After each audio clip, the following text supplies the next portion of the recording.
Okay, we're going live. We are live, and good morning, and welcome to healthierlife.tv.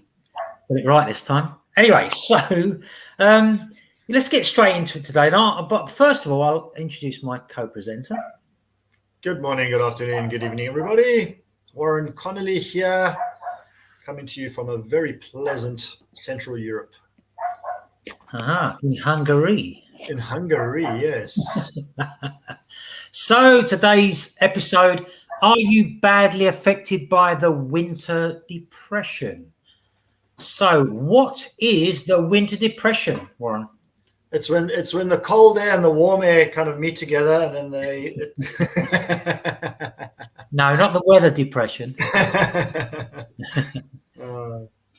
Okay. It's that staying indoors, confined spaces, dark. Yeah, you wake up in the morning, it's dark. You go to work, you come home in the evening, it's dark. Kind of scenario. Yeah, it's that environment that plays on your brain, on your mind. Yeah, it's called SAD, which is seasonal affective disorder, and it's a type of depression, and it comes and goes. It's not something that's with you all the time. So it's not like clinical depression,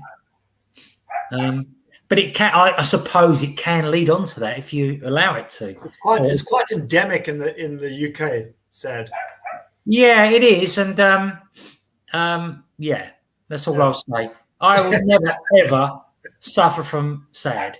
However, I'm not everyone, and everyone is unique and different, and so we have to. It's something we have to cover, and it does link to the last week's call as well. But it is a seasonal pattern. It's known as the winter depression because the symptoms are usually more apparent and more severe during the autumn and winter. Okay, and it is mainly because of the darkness.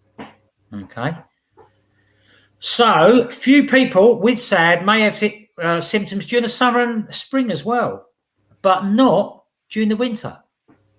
Weird. Okay, That is weird. okay. However, I mean, yeah, too much sun. It's terrible, isn't it? You know. Yeah, it must be so hard. But So I guess if you I guess it's like it could be affecting people. For example, the fairer skinned people like myself. You know, I'm fair skinned, but I can handle the sun. My skin can handle the sun because it's conditioned for that. But I guess many people that have got fair skin and they go in the sun and they've turned into lobsters, they can experience SAD because they are not able to get out as much as other people when it's sunny and all that kind of stuff. So everyone else is outside, but they having to stay more indoors or cover up a lot in order to protect themselves from the sun. So I guess if you're thinking what SAD stands for, it's relevant, right? Yeah, I mean, in that case, I think what I would do if I was affected by the sun like that, I would still go outside, but I'd make sure there was a big, thick brolly over me or something. But I'd still be outside in the warm. So and you see a lot of Asians like that. You know, when they like certain nationalities, they get burnt quite easily. So they use umbrellas in the sunlight and stuff like it a lot. That's right. Anyway, is SAD a real thing? That's the question. What do you reckon? Clearly, it is a real thing, but I think it's based on perspective, really. Now that's what I would have answered until I'd done my research. And yes, it's a yes and no question because yes, if you look at what the medical authorities say, and they say yes, most definitely is. It's called major depressive disorder with seasonal pattern. It's even got its own number, which is DSM-5, which makes it official. It is definitely real. Okay. But we all know that everybody's different. So some people their mind will be affected in different ways, and you could it's a whole rabbit hole. But now, what are the symptoms of SAD? Do you know what they are? I can't say I do. What it can include? Have a stab. I'm going to have a stab at it. Perhaps even moods, maybe mood swings. Yeah, it's actually the first one, a persistent low mood. And I put it down to, this is my own little bit at the end. Okay. This is nothing to do with sad as such, but uninspired. Okay. Because if you feel like rubbish, you're not going to be inspired to do anything. True. So that's how I read that one. I would also say maybe people that are fluey quite a lot. Maybe they get fluey. You know, like like when you experience seasonal flus a lot, because not everybody gets sick. I suppose. I think the mind plays tremendous tricks on us, and if we're a little bit low, you can catapult things forward a bit for negative purposes, you know. And the mind and the body very, very close in touch with each other. So one would influence the other, definitely. Okay. So maybe a loss of pleasure or interest in normal everyday activities. So, and I put that down as bored. Okay. No, these are my words. I'm sticking on the end. So, with bored, you say a bit like a mirror, isn't it? Well, yeah, it is, because very often when we are bored, we tend to take on certain activities that are quite destructive to our well-being. Absolutely. So pass the popcorn. But so it's not necessarily an exclusively a matter of not wanting to do anything when you're bored, but when you're bored, you do things, but they're not necessarily good for you. No, again, it's a sort of uninspired bit of sofa surfing. You know, I can't be bothered to get up. You know, it's a whole vicious circle. You know, it can be. Sure. Irritability. So that's one of the big things. Irritability is a byproduct of boredom. Absolutely. So again, the vicious circle cuts in. And I wrote down two other words here. One was tetchy, and the other was bad tempered. Tetchy. Tetchy's irritable. Just another word. Oh, okay. I like the word tetchy. Just sounds better. So that sounds good. Then you can move on a little bit further and have feelings of despair. You could add loads of this, and that it could be guilt. You know, it could be feeling worthless. Yeah. You could just be dejected with life in general. Anguish. I guess you're going to start off with the anxiety and boredom and that, and then you're going to go down in the lower spectrum of the emotional scale, and that's when you become. Okay, and gloom was the other one. Gloom. I think that's a great word. Gloom.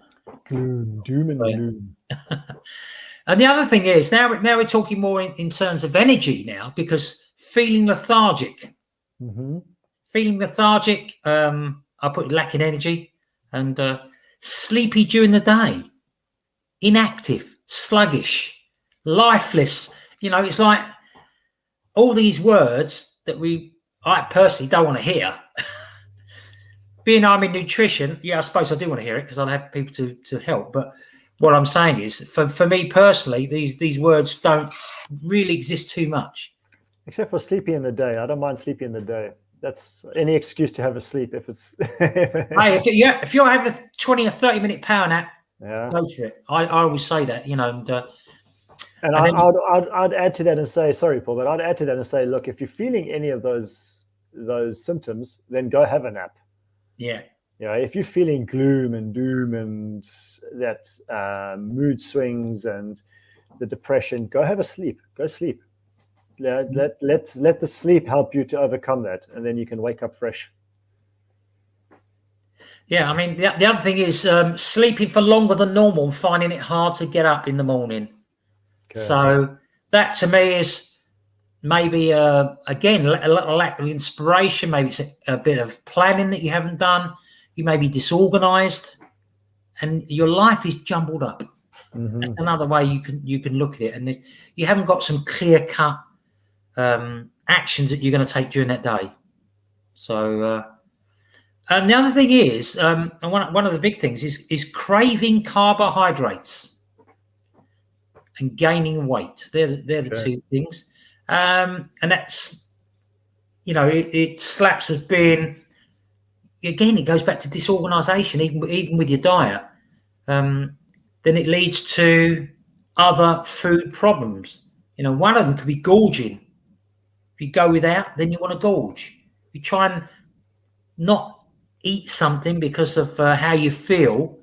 At some stage, you're going to want to replenish that. And unfortunately, gorging is one of those side effects that could be. And eating empty calories. Again, all this affects your mood, right? Especially eating empty calories while you're gorging.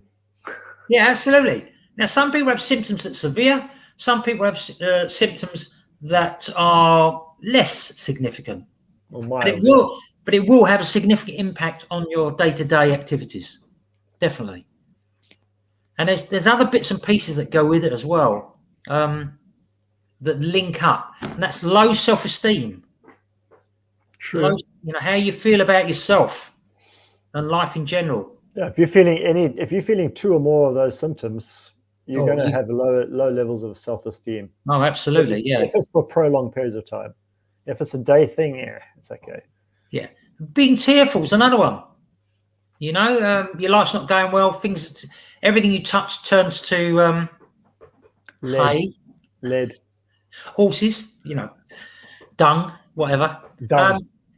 And it's just a rolling, vicious circle, and then it leads on to things like reduced sex drive because you're not interested in anything. It's you become less sociable. You move inwards. Because you're thinking, I just can't be bothered. I don't want to see anyone today. And then it heaps on more stress, more anxiety. You become stressed and anxious. And then you become an introvert. Not just move inwards, but you become an introvert as a result. Yeah, that's right. In the long term. Yeah, that's right. I mean, being an introvert in some ways is not really a problem, but when you go down the this rabbit hole, it's got an endless bottom, I'll tell you. And because the other thing is that this happens in phases. Sometimes you can have manic periods where you feel happy, and it's like having a sugar hit. And you can be feeling happy and energetic, and all of a sudden there's a big drop and nothing. Now, one of the things I'm glad I don't suffer from SAD, because one of the other things that you find difficult to do is to study, concentrate, and learn, and pay attention to things. It's very difficult to pay attention, right? If you're doing a course in university or whatever, these things don't go well together. So when would you see a health pro? Now. If I was listening to this call, immediately. Yeah, I know, but I mean, okay. No, it is difficult to cope, and it will spiral downwards. But you need to, it's like you put the finger in the hole of the dam and stop the water. You've got to, at some stage, turn it around. Okay, and what would you do to turn it around, Brian? Speak to somebody about it that is not somebody that's close to me, but if I didn't have access to a coach, or I don't know where to find somebody that is a professional that I could talk to, just stop a stranger on the street. Yeah. No, but seriously, at least start having a conversation about it if it's possible. By talking about stuff like this. And this is the thing, when we reach that level of depression, or that level of no return, that point of where we think we have no return, we start to believe in ourselves that if we're talking to somebody, it's going to show weakness. People are going to think you're weak, you're a softie, you can't handle this, whatever. And who gets depressed in winter or summertime? But if you talk to somebody about it, it gives you it enables you have the freedom to and the space to be able to think a bit differently, because you're talking to somebody, you're expressing to somebody. So talking is a major, in my opinion, is a major tool and aid in terms of overcoming something like this. Yeah, I think what we need to do is dispel the myth about seeking help. Mm-hmm. Because okay, we do have people that are woe is me people with everything. Okay, so what I'm talking about is someone who's normally fairly good, and I've seen it, and all of a sudden they can't understand why they're going down. Yeah. And so what causes SAD? This seasonal affective disorder. To be fair, it's not fully understood. All right. There's some things we do understand and some things we don't. But it is linked to reduced exposures to sunlight. And it's normally autumn or winter, generally. So the main theory basically is that a lack of sunlight might stop part of the brain, the hypothalamus, okay, working properly, which may affect the production of melatonin, okay, which is a hormone, and that makes you sleepy. Now you know why maybe you don't want to get up, because maybe your body's producing too much, higher than normal levels, okay? Also, the production of serotonin. Again, another hormone. We've spoken about both these before. And that affects your mood, your appetite, and your sleep. So, and a lack of sunlight may lead to lower serotonin levels. Serotonin, which is linked to feelings and how you feel about the day.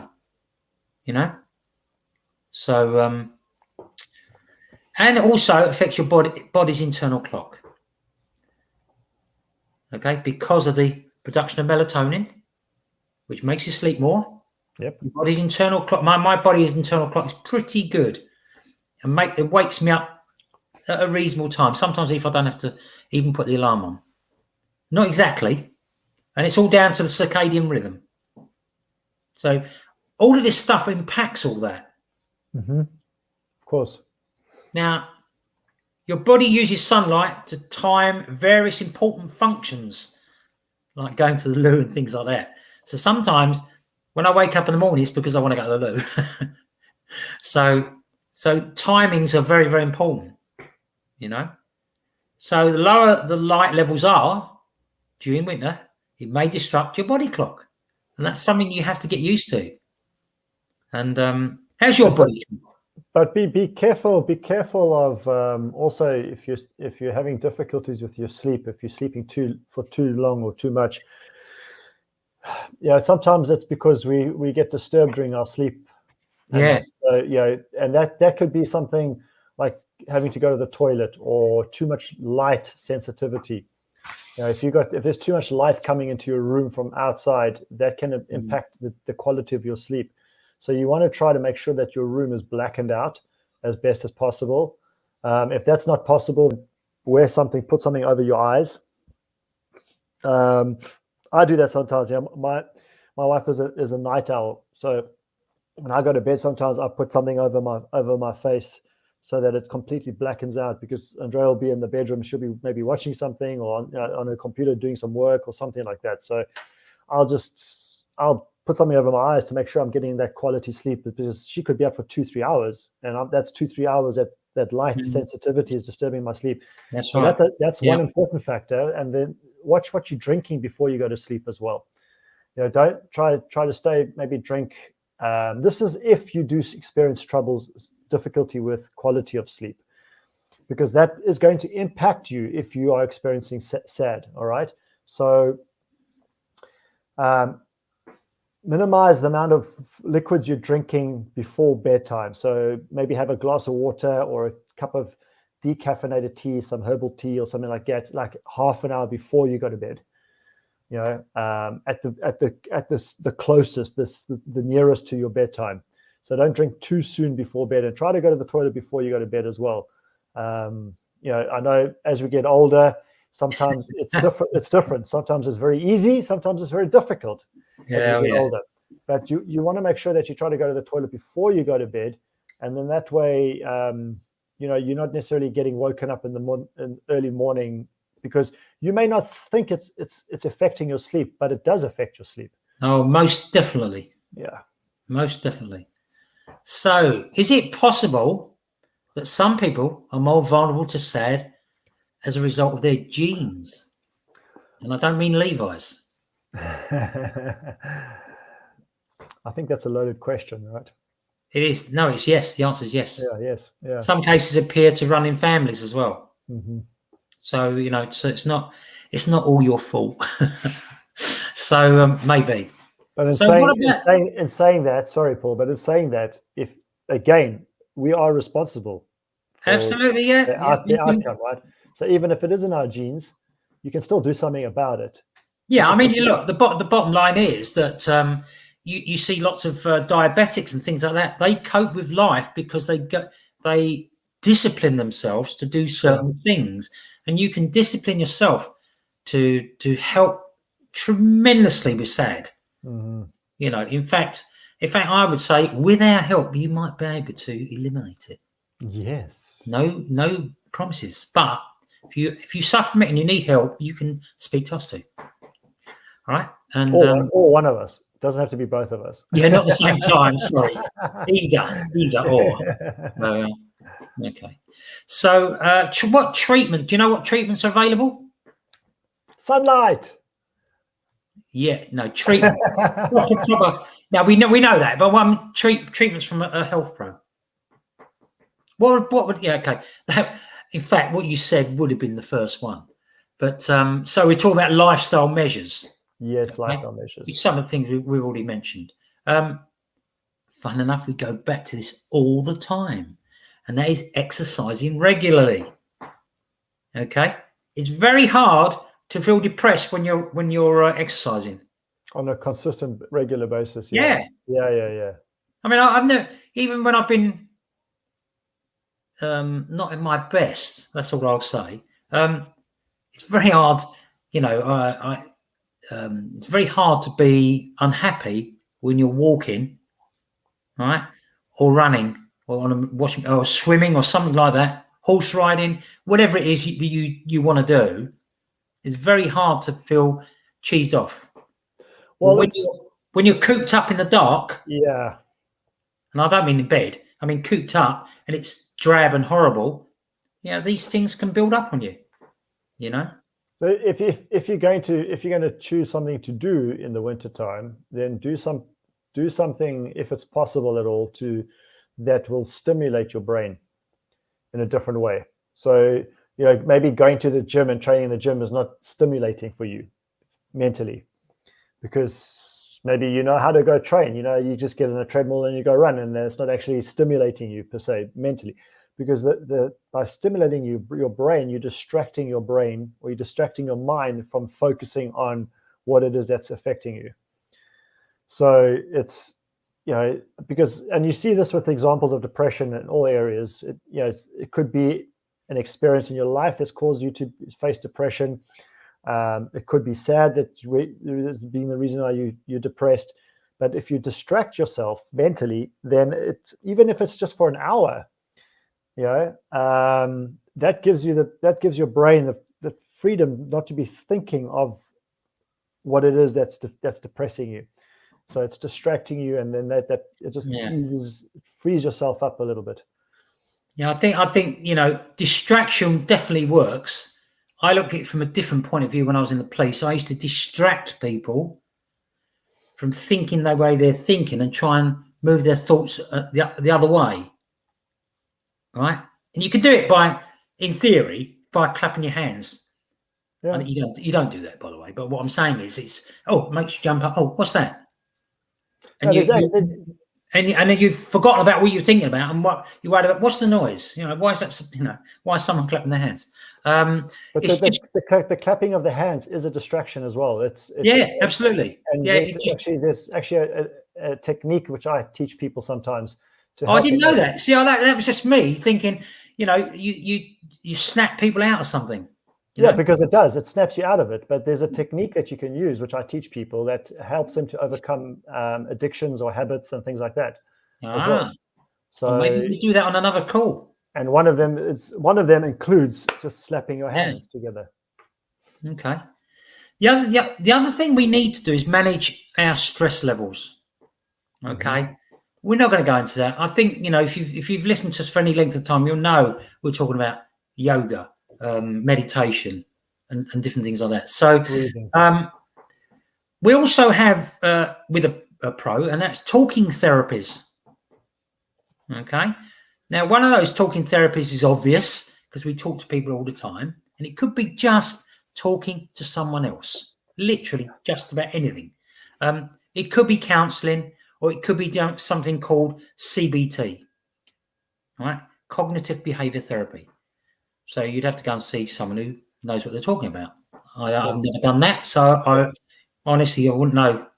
But obviously, you can be referred on to someone. But the other thing, and then we move down to the last resort, really, and that is medicines. I always put that down the end. And people have antidepressants. I've used them once, never again, because I looked like I was out on drugs. I was away with the fairies. And it's something called SSRIs. Do you know what they are? I have no ideas. No, no idea. It's selective serotonin reuptake inhibitors. Now, don't ask me what they are because I'm not really interested. But there are things available. That's what I'm trying to say. Yeah, you see, right? But also you see the thing is that when somebody says there's a drug that's, and especially when it has the word inhibitor in it. Yeah, I know. Yeah. For me, it's akin to, like, for example, Alka-Seltzers. Now you take Alka-Seltzer. You know what that is? It's like when people take those effervescent tablets when they get digestion problems, like they get acid reflux or they get different things like that, and they take these effervescent tablets to help them to overcome that. That's the worst thing you could be doing for your body. Oh, absolutely. Yeah, but they must work because I remember those adverts. No, but and medication is honestly, that should be right. It should, as you say, Paul, that should be the absolute last resort. Oh, absolutely, yeah. And if you know that medication at this, let's say tomorrow you've been to a doctor or a psychologist or a psychiatrist or something like that, and medication is recommended to you, the moment that happens, and if you're listening to this call right now, watching this video, watching this call, the moment that happens, you must then take the responsibility to find for yourself at the quickest possible time frame, the most natural way to overcome whatever it is that you're experiencing. Carry on with the medication if that need be, okay? But don't become dependent on having that medication. So if you know the medication is going to help save your life in the short term, fine, do that. But then it's your responsibility to seek a natural way to overcome that. And then you wean yourself off the medication, because this is the problem. This is endemic in society today, right? Medication is the easiest way. It's the quickest way. I can go to the doctor, get a prescription. One of my closest friends, when I first met him, or when we were first became close friends, okay, he was dependent on prescription drugs. And he had 4 different doctors he would go to. And people are like this. They become devious. They become sneaky like that. And he was on prescription drugs, and it was because of depression, anxiety and depression and stress. And he was eventually got to the stage where he was just like, he was lying all the time, and he was a mess, until one of his oldest friends took him and grabbed him and put him into a rehabilitation center or a detox center. And this is, unfortunately, society has become conditioned to think that pain, whether it's physical pain or mental pain, is okay. And people think that having sad, for example, is okay. It's okay. It doesn't matter. I'm sad for now. It does matter. But it does matter, because we become conditioned to think that it's all right, because society tells us it's okay. Adverts on television tells us it's okay because we have the solution with the drug. No, it's not okay. No, it's not. We should be looking for each and every opportunity and avenue to be happy in life. And so this is why it gets to me, because I know people aren't, that's not what people really want. People don't want to be taking drugs and medication, but they think that's the only option that they have because somebody tells them that. So they go down that route. But if that day does come for you, then if you've listened to this now, then it's your responsibility, because now you know. Go and find somebody that can help you to overcome it naturally. Yeah. With natural interventions. It has to be natural. Natural, 100%. And there's always a solution to it. Always. Yeah, I mean, there's a number of simple things that we can try to help improve symptoms, as we said. And the number one thing is try and get as much natural sunlight as possible. And even a brief lunchtime walk can be beneficial. And other than that, get a punch bag. Yes. I'll tell you what, that works wonders. That does. Go down your local boxing gym and just try it for 5 minutes. Oh, wow, that's going to take a lot of stress. Especially if you've got the hump with someone. Just take it out in the bag. I used to do kickboxing training in Dubai. Okay. Yeah. And some of my clients that were working with me were like bankers, for example, and people in very high positions at stressful jobs. And man, when they did kickboxing training with me, you could just see that anger coming out of them. They were just visualizing somebody there. Sorry, was it bankers? Oh, sorry. Yeah, sorry. Yeah. Right. One of the other things you can do is make your work and home environment as light and airy as possible. That has a tremendous amount of effect on your mood. True. Okay. If let's say sit near a window if you're indoors, and read, whatever it is you do, rather than sitting in the darker part of the house. As we said, take plenty of regular exercise, hopefully outdoors as much as possible and in the daylight. Okay, it's no good running at night if you've got SAD. That won't help you very much. Being depressed can leave you feeling low in energy. All right, it's another thing. So don't put off being active. Very, very important. So regular exercise can boost your mood, and we know this. If you've ever exercised a lot in your life, you'll know that. It releases the old endorphins, which are the mood elevators. And if you're depressed, mild to moderate depression, it will help. I'm not, I can't answer for deep depression. You mean manic depression? Yeah. I don't know. It can't hurt. Let's put it that way. But no, it can't hurt. No, it won't hurt. The person may not benefit from it immediately. They may not notice the benefits of it, but it's by mere fact that they are exercising, it's getting all those chemicals in the body juiced up, And to add to that, hydration is also key. Why I say hydration is because, in winter we tend to drink less water because we think that we don't need to, because we don't feel so thirsty as we do in the summertime. So our body becomes less hydrated. And once the body is less hydrated, the moment you are thirsty, you are dehydrated. If you feel thirsty, you're already dehydrated. So you want to keep replenishing your body with fluids all the time. Remember, and we've touched on this, I don't know how many times I've said this, your brain is nearly 80% water. Your body is more than 70% water. So you want to keep your body and your brain hydrated, because when it's hydrated, you can think clearer. Your body functions more efficiently. And when we become depressed and sad, and I don't mean sad as in the acronym, I mean just generally sad, it's you basically, your body's taking a lot of stress, and there's a heavy toll on your system because of that depression, all right, or that anxiety, or the mood swings, or the anger, whatever that may look like, the lack of sleep. So those cells need to work so much harder in order to sustain that life force, which is you. And there's multitudes of ecosystems functioning within your body. There's like 50 trillion cells in your body, and there's multiple ecosystems at the same time playing their roles individually. And if there's no water flowing into the system consistently through the day and the evening, that body can't function properly. And then with that stress that you're adding from the depression or the moods or the anger, whatever, that just compounds the whole issue. So make sure you hydrate it a lot. Okay. Absolutely.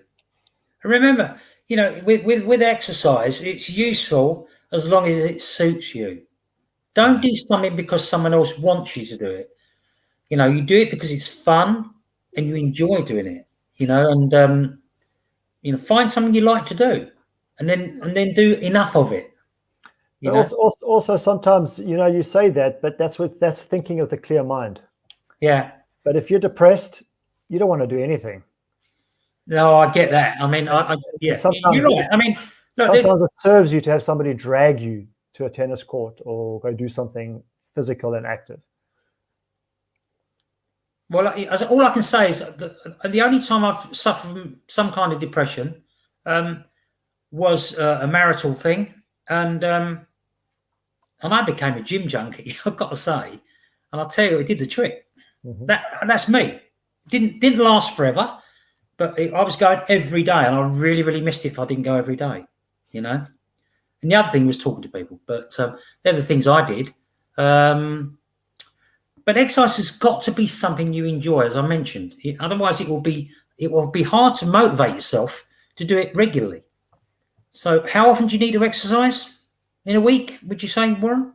I'd say minimum 3 days a week, minimum. Okay. Because think about it, we're not really moving much other than that when we exercise. We don't particularly move too much.